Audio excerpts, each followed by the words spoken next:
Hi ಎಲ್ಲೋ ನಮಸ್ಕಾರ ಗುರು. ಎಲ್ಲರೂ ಹೇಗಿದ್ದೀರಾ? ಎಲ್ರಿಗೂ ಈ ವಿಡಿಯೋಗೆ ಸ್ವಾಗತ.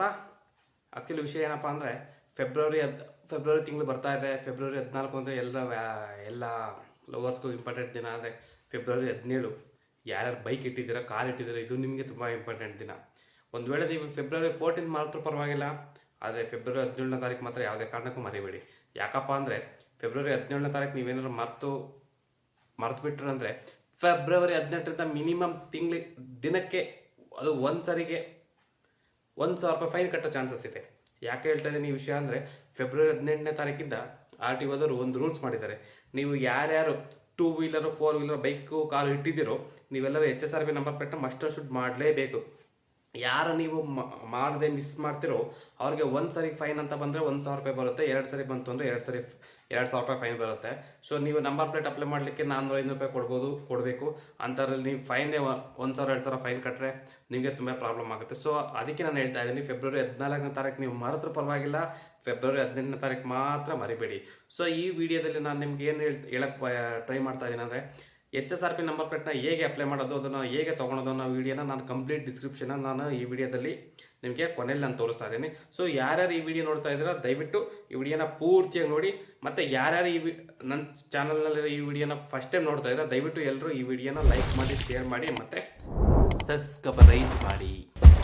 ನೋಡಿ, ಈ ಥರ ನೀವು ಒಂದು ಗೂಗಲಲ್ಲಿ ಹೋಮ್ ಸ್ಕ್ರೀನ್ ಓಪನ್ ಮಾಡಿಕೊಂಡ್ರೆ ನಿಮಗೊಂದು ಹೋಮ್ ಸ್ಕ್ರೀನ್ ಈ ಥರ ಓಪನ್ ಆಗುತ್ತೆ. ಇದರಲ್ಲಿ ನೀವು SIAM ಅಂತ ಟೈಪ್ ಮಾಡಬೇಕಾಗುತ್ತೆ.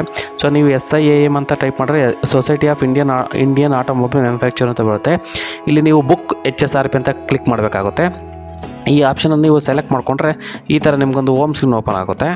ಸೊ ನೀವು ಈ ಥರ ಒಂದು ಹೋಮ್ ಸ್ಕ್ರೀನ್ ಓಪನ್ ಆದರೆ ಇದರಲ್ಲಿ ನಿಮಗೆ full name, email address, state, vehicle number, mobile number ಮತ್ತು ಡಿಸ್ಟ್ರಿಕ್ಟ್ ಎಲ್ಲ ನೀವು ಸೆಲೆಕ್ಟ್ ಮಾಡ್ಕೋಬೇಕಾಗುತ್ತೆ. ಸೊ ವೆಹಿಕಲ್ ನಂಬರು ನಿಮ್ಮ ನೇಮ್ನೆಲ್ಲ ಸೆಲೆಕ್ಟ್ ಮಾಡ್ಬೇಕಾದ್ರೆ ಸ್ವಲ್ಪ ಯೋಚನೆ ನೋಡಿಬಿಟ್ಟು ಎಂಟ್ರಿ ಮಾಡಿ. ಯಾಕಂದರೆ ನೀವು ಒಂದು ತಪ್ಪು ಎಂಟ್ರಿ ನೀವು ಮತ್ತೆ ಸರಿ ಮಾಡ್ಕೊಳಕ್ಕಾಗದೇ ಇರೋ ಚಾನ್ಸಸ್ ಇದೆ. ಸೊ ಅದರಿಂದ ನೀವು ಆದಷ್ಟು ಯಾವುದೇ ತಪ್ಪು ಮಾಡದೇ ಇರೋ ಥರ ನಿಮ್ಮ ಫುಲ್ ನೇಮ್ ಏನಿದೆ, ಇಮೇಲ್ ID ಏನಿದೆ, ಸೊ ವೆಹಿಕಲ್ ರಿಜಿಸ್ಟ್ರೇಷನ್ ನಂಬರು ಮತ್ತು ನಿಮ್ಮ ಮೊಬೈಲ್ ನಂಬರ್ನ ನೀವು ನೋಡಿಬಿಟ್ಟು ಎಂಟ್ರಿ ಮಾಡಬೇಕಾಗುತ್ತೆ.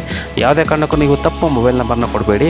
ಯಾಕಂದರೆ ನಿಮ್ಮ ಮೊಬೈಲ್ ನಂಬರ್ಗೆ ಒಂದು OTP ಬರುತ್ತೆ. ಸೊ ನೀವು ತಪ್ಪು ನಂಬರ್ ಕೊಟ್ಟರೆ ನಿಮಗೆ OTP ಬರೋ ಚಾನ್ಸಸ್ ಇರೋದಿಲ್ಲ. ಆದ್ದರಿಂದ ನಿಮ್ಮ ಹತ್ರ ಯಾವ ನಂಬರ್ ಇರುತ್ತೋ ಆ ನಂಬರ್ನ ಕೊಡಿ. ಸೊ ನೀವು ಅಲ್ಲಿ ಎಲ್ಲ ಡೇಟಾನ ಎಂಟ್ರಿ ಮಾಡಿದ ತಕ್ಷಣ ನಿಮಗೆ ಈ ಥರ ಒಂದು ಹೋಮ್ ಸ್ಕ್ರೀನ್ ಓಪನ್ ಆಗುತ್ತೆ. ಸೊ ಇದರಲ್ಲಿ ನಿಮಗೆ ಸ್ಟೇಟ್ ಯಾವುದು ಅಂತ ಕೇಳುತ್ತೆ. ಮತ್ತು ನಿಮ್ಮದು ವೆಹಿಕಲ್ ರಿಜಿಸ್ಟ್ರೇಷನ್ ನಂಬರ್ ಅಂದರೆ ನಿಮ್ಮದು KA 0204 KA 16 ಅಂತ ಯಾವುದು ಇರುತ್ತೆ ಅದನ್ನು ಕೊಡಬೇಕಾಗುತ್ತೆ. ಸೊ ಅದಾದ ನಂತರ ನಿಮಗೆ ವೆಹಿಕಲ್ದು ಚಾಸಿ ನಂಬರು ಕೇಳ್ತಾ ಇದೆ. ಸೊ ನಿಮಗೆ ಚಾಸಿ ನಂಬರ್ ಎಲ್ಲಿದೇನೋ ಕನ್ಫ್ಯೂಷನ್ ಇತ್ತು ಅಂದರೆ ಒಂದು ನಿಮಗೆ RC ಕಾರ್ಡಲ್ಲಿ ಸಿಗುತ್ತೆ. RC ಕಾರ್ಡಲ್ಲಿ ನಿಮ್ಮದು ವೆಹಿಕಲ್ದು ಚಾಸಿ ನಂಬರ್ ಮೆನ್ಷನ್ ಆಗಿರುತ್ತೆ.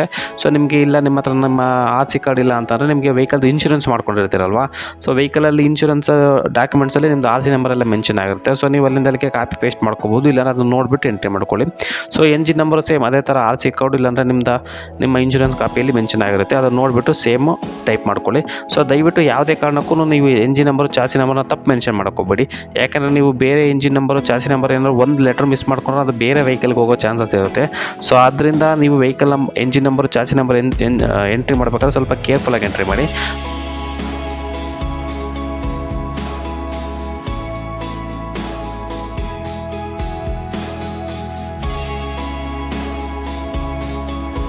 ಸೊ ಅದಾದ ನಂತರ ನಿಮಗೆ ನೆಕ್ಸ್ಟ್ ಪೇಜಲ್ಲಿ ನಿಮಗೆ ಈ ಥರ ಓಪನ್ ಆಗುತ್ತೆ. ಇದರಲ್ಲಿ ವೆಹಿಕಲ್ದು ಓನರ್ ನೇಮ್ ಹೆಸರು ಕೇಳ್ತಾ ಇರುತ್ತೆ. ಸೊ ನಿಮ್ಮದು ವೆಹಿಕಲ್ ಓನರ್ ಯಾರಿದ್ದಾರೆ ಅವ್ರ ಹೆಸರು ಕೊಡಿ. ಸೊ ಅದ್ರ ಜೊತೆಗೆ ನಿಮ್ಮದೊಂದು ಇಮೇಲ್ ID ಕೇಳುತ್ತೆ. ಸೊ ನಿಮ್ಮದು ಇಮೇಲ್ ID ಏನಿರುತ್ತೋ ಆ ಇಮೇಲ್ IDನ ನೀವು ಇಲ್ಲಿ ಮೆನ್ಷನ್ ಮಾಡಿ. ಅದಾದ ನಂತರ ನಿಮ್ಮದು ಮೊಬೈಲ್ ನಂಬರ್ ಕೇಳ್ತಾ ಇರುತ್ತೆ. ದಯವಿಟ್ಟು ಯಾವುದೇ ಕಾರಣಕ್ಕೆ ಇಲ್ಲಿ ಫೇಕ್ ನಂಬರ್ ಕೊಡೋಕೆ ಹೋಗಬೇಡಿ, ಯಾಕಂದರೆ ಇಲ್ಲಿ OTP ಬರುತ್ತೆ. ಸೊ ನಿಮ್ಮ ಹತ್ರ ಯಾವುದು ಅವೈಲೇಬಲ್ ನಂಬರ್ ಇರುತ್ತೋ ಅದೇ ನಂಬರ್ನ ನೀವು ಇಲ್ಲಿ ಮೆನ್ಷನ್ ಮಾಡಿ. ಸೊ ಅದೇ ನಂಬರ್ನ ಮೆನ್ಷನ್ ಮಾಡಿದ್ರೆ ನೆಕ್ಸ್ಟ್ ಪೇಜಲ್ಲಿ ನಿಮಗೆ OTP ಕೇಳುತ್ತೆ. ಸೊ ಅವಾಗ ನಿಮಗೆ ಪ್ರಾಬ್ಲಮ್ ಆಗೋಲ್ಲ. ಸೊ ನಿಮ್ಮ ಹತ್ರ ಯಾವ ಮೊಬೈಲ್ ನಂಬರ್ ಇರುತ್ತೋ ಅದನ್ನು ಕೊಡಿ. ಮತ್ತು ನೆಕ್ಸ್ಟ್ ಬಿಲ್ಲಿಂಗ್ ಅಡ್ರೆಸ್ಸಲ್ಲಿ ನಿಮಗೆ ಈ ಥರ ಹೇಳ್ತಾ ಇರುತ್ತೆ. ಸೊ ಇನ್ನೂ ಒಂದು ಈ ಬಿಲ್ಲಿಂಗ್ ಅಡ್ರೆಸ್ಸಲ್ಲಿ ತುಂಬಾ ಒಂದು ಪ್ರಾಬ್ಲಮ್ ಬರ್ತಾ ಇರುತ್ತೆ. ಏನು ಅಂದರೆ ಸ್ಪೆಷಲ್ ಕ್ಯಾರೆಕ್ಟರ್ಸ್ ನಾಟ್ ಅಲೌಡ್ ಅಂತ ಬರ್ತಾ ಇರುತ್ತೆ. ಆದ್ದರಿಂದ ನೀವು ಜಾಸ್ತಿ ಅಡ್ರೆಸ್ನ ಎಂಟ್ರಿ ಮಾಡೋಕ್ಕೋಗ್ಬೇಡಿ. ನಿಮ್ಮದು ಯಾವ ಏರಿಯಾ ಮತ್ತು ಬೆಂಗಳೂರು ಅಷ್ಟು ಮಾತ್ರ ಎಂಟ್ರಿ ಮಾಡಿ. ನಮ್ಮದೀಗ ನಾಗಸಂದ್ರ ಬೆಂಗಳೂರು ಇದೆ. ಸೊ ನಾಗಸಂದ್ರ ಬೆಂಗಳೂರು ಅಷ್ಟೇ ಎಂಟ್ರಿ ಮಾಡ್ತಾ ಇದ್ದೀನಿ. ಸೊ ಅದಾದ ನಂತರ ನಿಮಗೆ ನೆಕ್ಸ್ಟ್ ಪೇಜಲ್ಲಿ OTP ಕೇಳ್ತಾ ಇರುತ್ತೆ. ನಿಮ್ಮ ಮೊಬೈಲ್ ನಂಬರ್ಗೆ OTP ಬಂದಿರುತ್ತೆ. ಆ ನಂಬರ್ನ ನೀವು ಇಲ್ಲಿ ಎಂಟ್ರಿ ಮಾಡಿಬಿಟ್ಟು ಸೊ ನೀವು ವ್ಯಾಲಿಡೇಟ್ ಮಾಡಬೇಕಾಗುತ್ತೆ. ಅದಾದ ನಂತರ ನಿಮಗೆ ಇಲ್ಲಿ ಹೋಮ್ ಡೆಲಿವರಿ ಮತ್ತು ಡೀಲರ್ಸ್ ಅಪಾಯಿಂಟ್ಮೆಂಟ್ ಅಂತ 2 ಆಪ್ಷನ್ ಸಿಗುತ್ತೆ. ಹೋಮ್ ಡೆಲಿವರಿ ಅಂತ ಅಂದರೆ ನಿಮಗೆ ನಂಬರ್ ಪ್ಲೇಟು ನಿಮ್ಮ ಮನೆಗೆ ಬರುತ್ತೆ. ಸೊ ನೀವು ಹೋಗ್ಬಿಟ್ಟು ಹೊರಗಡೆ ಕಡೆಗೆ ಎಂಟ್ರಿ ಅದನ್ನು ಫಿಟ್ಟಿಂಗ್ ಮಾಡ್ಕೋಬೇಕಾಗುತ್ತೆ. ಆದಷ್ಟು ನೀವು ಡೀಲರ್ಸ್ ಆಪ್ಷನ್ಸ್ನ ಸೆಲೆಕ್ಟ್ ಮಾಡ್ಕೊಂಡು ಅದಾದ ನಂತರ ನಿಮಗೆ ಡೀಲರ್ಸ್ ಯಾರು ನಿಮ್ಮ ನಿಯರ್ ಬೈ ಡೀಲರ್ಸ್ ಯಾರಿದ್ದಾರೆ ಅಂತ ಸೆಲೆಕ್ಟ್ ಮಾಡ್ಕೊಳ್ಬೇಕಾಗಿರುತ್ತೆ. ಸೊ ಅದರಿಂದ ನಂದು Karnataka state Bengaluru district. So ನನಗೆ ನಿಯರ್ ಬೈ ಇಲ್ಲಿ ಲಗ್ಗೆರೆ ಹತ್ರ ನಿಯರ್ ಬೈ ಆಗ್ತಾಯಿದೆ. ಸೊ ಅಲ್ಲಿ ನಾನು ಬುಕ್ ಮಾಡ್ಕೋತಾ ಇರ್ತೇನೆ. ಇದರಲ್ಲಿ ನೀವು ನಿಮಗೆ ಯಾವ ಕನ್ವೀನಿಯೆಂಟ್ ಡೇಟ್ ಇದೆ, ಸೊ ನಿಮ್ಮದು ಯಾವುದು ಟೈಮ್ ಸ್ಲಾಟ್ ಇದೆ ಅಂತ ನೋಡಿಕೊಂಡು ನೀವು ಬುಕ್ ಮಾಡ್ಕೋಬೇಕಾಗುತ್ತೆ. ಸೊ ಇದರಲ್ಲಿ ಈ ಥರ ಒಂದು ಹೋಮ್ ಪೇಜ್ ಓಪನ್ ಆಗುತ್ತೆ. ಸೊ ಇದರಲ್ಲಿ ನಿಮಗೆ ಅವೈಲೇಬಲ್ ಡೇಟ್ಸ್ ತೋರಿಸ್ತಾ ಇದೆ. ನೋಡಿ ಇದರಲ್ಲಿ ನೀವು ನೋಡ್ತಿರೋಂಗೆ 27, 28, 29 3 ಡೇಟ್ಸ್ ಅವೈಲೇಬಲ್ ಇದೆ. ಸೊ ಈ 3 ಡೇಟಲ್ಲಿ 10ರಿಂದ 12, 12ರಿಂದ 2, 2ರಿಂದ 4 ಮತ್ತು 4ರಿಂದ 6 ಈ ಟೈಮ್ ಸ್ಲಾಟ್ಸ್ ಅವೈಲೇಬಲ್ ಇರುತ್ತೆ. ಸೊ ಇದರಲ್ಲಿ ನೋಡಿ ನಿಮ್ಗೆ ಯಾವ ಟೈಮ್ ಸ್ಲಾಟ್ಸ್ ಬೇಕಿದೆ ಆ ಟೈಮ್ ಸ್ಲಾಟ್ನ ನೋಡ್ಕೊಂಬಿಟ್ಟು ನೀವು ಬುಕ್ ಮಾಡ್ಕೋಬೇಕಾಗಿರುತ್ತೆ. ಮತ್ತು ಇನ್ನು ಇದನ್ನೆಲ್ಲ ನೀವು ಟೈಮ್ ಸ್ಲಾಟ್ಸು ಎಲ್ಲ ನೀವು ಬುಕ್ ಮಾಡ್ಕೊಂಡಾದ ತಕ್ಷಣ ಕನ್ಫರ್ಮ್ ಆ್ಯಂಡ್ ಪ್ರೊಸೀಡ್ ಅಂತ ನೆಕ್ಸ್ಟ್ ಆಪ್ಷನ್ ಇದೆ. ಸೊ ಇದು ನೆಕ್ಸ್ಟ್ ಪೇಜಲ್ಲಿ ಹೋಗ್ಬಿಟ್ಟು ನೀವು ಪೇಮೆಂಟ್ ಮಾಡಬೇಕಾಗುತ್ತೆ. ಪೇಮೆಂಟ್ ಮಾಡಾದ ತಕ್ಷಣ ನಿಮಗೊಂದು ಅಕ್ನಾಲಜ್ಮೆಂಟ್ ಬರುತ್ತೆ. ಸೊ ಅಕ್ನಾಲಜ್ಮೆಂಟಲ್ಲಿ ಮೆನ್ಷನ್ ಆಗಿರುತ್ತೆ ಯಾವ ಟೈಮಿಂಗ್ಸ್ ಇದೆ ನಿಮ್ಮದು, ಯಾವ ಡೀಲರ್ ಹತ್ರ ಹೋಗಬೇಕು ನೀವು, ನಿಮಗೆ ಅಲ್ಲಿ ಡಿ ಎಲ್ ಇರೋದು address, phone number, contact number ಎಲ್ಲ ಇರುತ್ತೆ ನಿಮಗೆ.